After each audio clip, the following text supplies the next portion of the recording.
¿Qué tal, chicos? Soy su profesora de español, Lisette Mora. Vamos a comenzar entonces a ver ahora sí los tipos o la clasificación completa de los textos descriptivos. Ya habíamos dicho que había dos, objetiva y subjetiva. Una donde podemos dar opiniones, subjetiva, y otra donde no podemos dar opiniones, objetiva. Pero aparte de esto hay otra clasificación que es justamente la que vamos a ver ahora. Les pido que estén muy atentos y si pueden anotar, mucho mejor. El primer tipo es la prosopografía. Esta descripción se enfoca en los rasgos físicos o externos de una persona. Solamente atiende a lo físico. Por ejemplo, su cabello era rizado y negro, muy negro.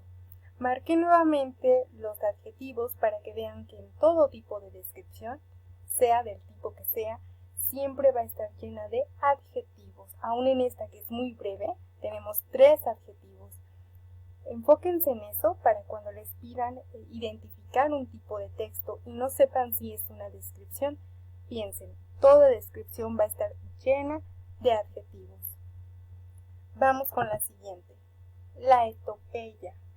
La etopeya es la que se enfoca en los rasgos internos, es decir, en las características emocionales, intelectuales o psicológicas de la persona.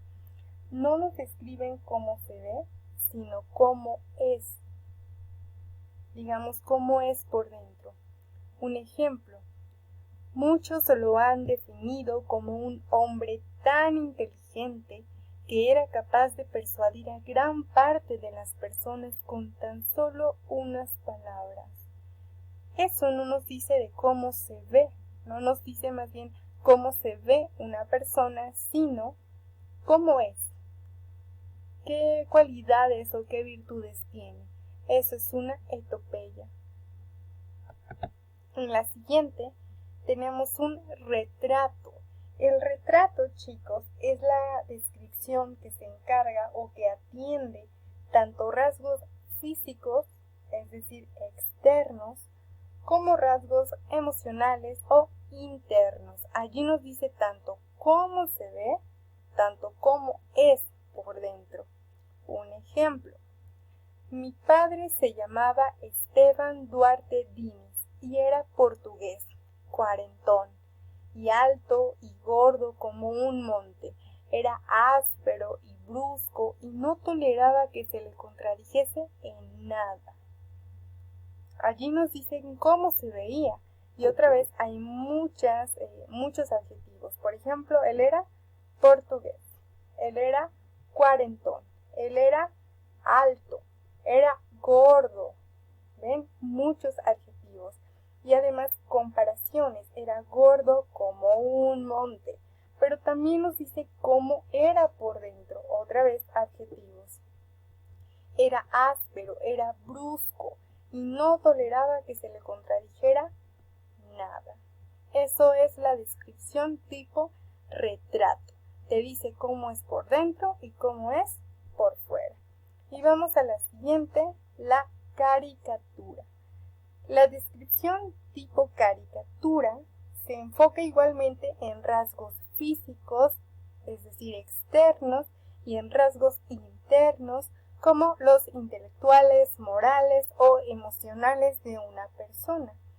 Pero, ¿qué es la diferencia entonces del retrato? Bueno, que la caricatura lo hace con el fin de ridiculizar, lo hace de una forma exagerada al punto que llega a ser grotesca o irrisoria, risible.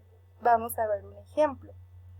Érase un hombre a una nariz pegado. Érase una nariz superlativa. ¿Qué es eso? ¿A qué se refiere? ¿Ustedes se imaginan una nariz tan grande, pero tan grande, que sea la nariz la que esté pegada al hombre? Más bien, que sea el hombre el que esté pegado a la nariz en lugar de que la nariz sea simplemente parte del hombre.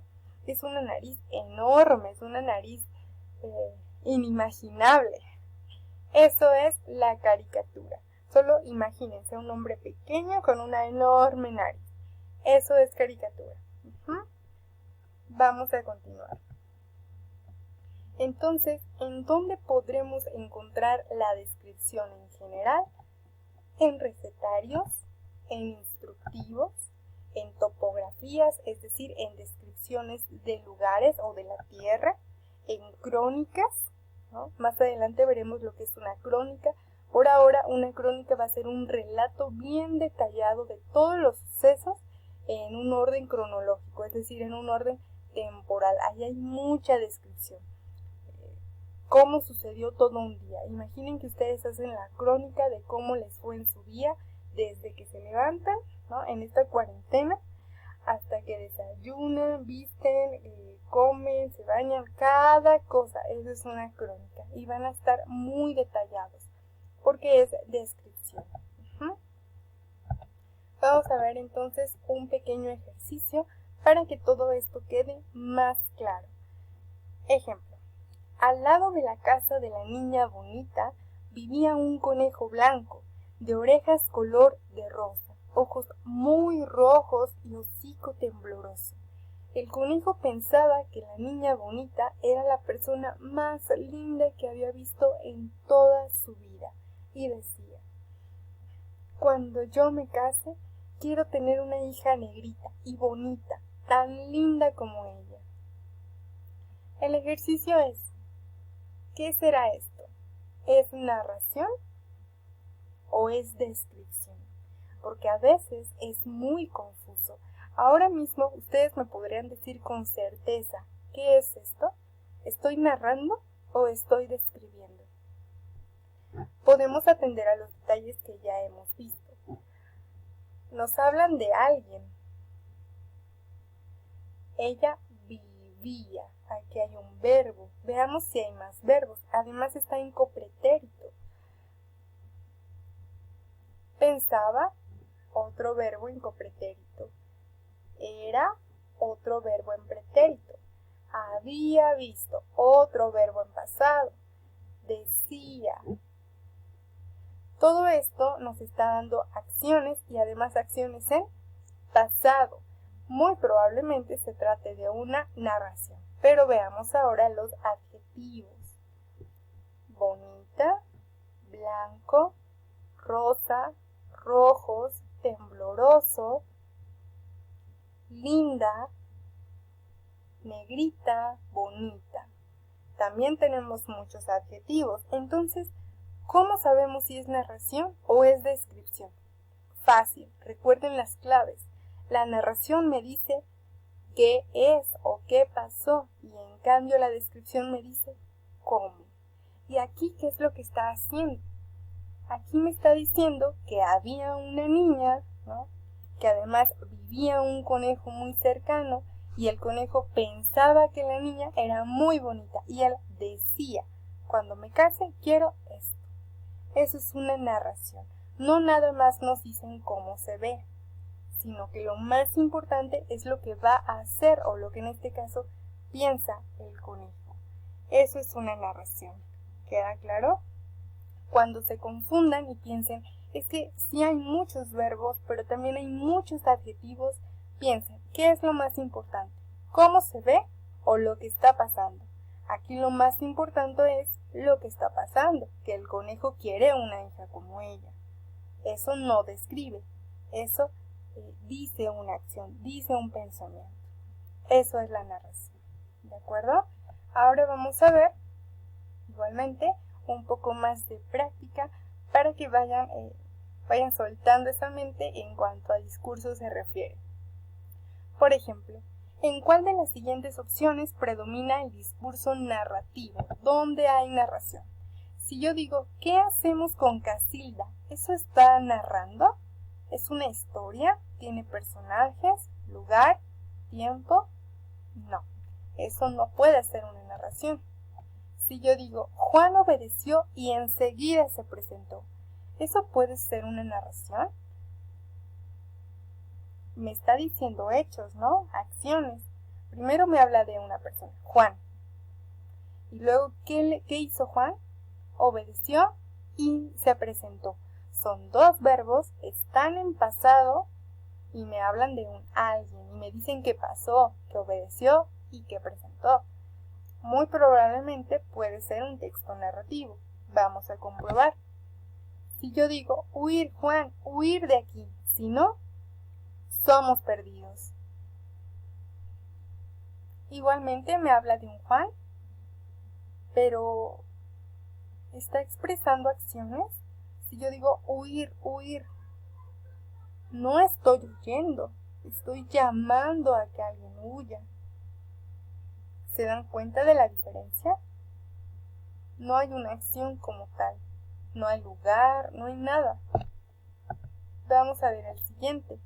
Don Jacinto, un viejo gordo, de estatura mediana, de pelo negro y grueso y lacio. Me están hablando de una persona, don Jacinto, pero no está haciendo ninguna acción, no me están contando nada, ni hay verbos en pretérito. Esto es una simple descripción. Donde podrían llegar a confundirse es en la opción B y en la opción C. ¿Cómo sabemos cuál es la correcta? Recuerden, pretérito, pasado. Esto no está en pasado, por tanto sabemos que la opción es la B. Uno más para concluir. Esto es parte de algo que se llama Instrucciones para llorar de Julio Cortázar. Vamos a ver. Para llorar, dirija la imaginación hacia usted mismo. Y si esto le resulta imposible por haber contraído el hábito de creer en el mundo exterior, piense en un pato cubierto de hormigas, o en esos golfos del estrecho de Magallanes en los que no entra nadie, nunca. Llegado el llanto, se tapará con decoro el rostro, usando ambas manos con la palma hacia adentro. Los niños llorarán con la manga del saco contra la cara y de preferencia en un rincón del cuarto. Duración media del llanto, 3 minutos. Aquí Cortázar nos está diciendo cómo debemos de llorar. ¿Y eso qué será? ¿Narración o descripción? ¿Nos está contando una historia? ¿Nos está hablando de alguien en específico? ¿Menciona un nombre? ¿Hay muchos verbos en pasado? No. En cambio nos está dando las instrucciones de cómo. ¿Lo ven? No es un qué, como en la narración, sino un cómo. ¿Cómo debo llorar? Recuerden que todos los instructivos, todas las instrucciones, manuales, recetarios, todo eso es ejemplo de descripción. Siempre que responda a la pregunta ¿cómo? Es descripción. Siempre que responda a la pregunta ¿qué? Es narración. Hasta aquí la segunda sesión, chicos. Espero que les sea de mucha ayuda y cualquier duda a sus órdenes.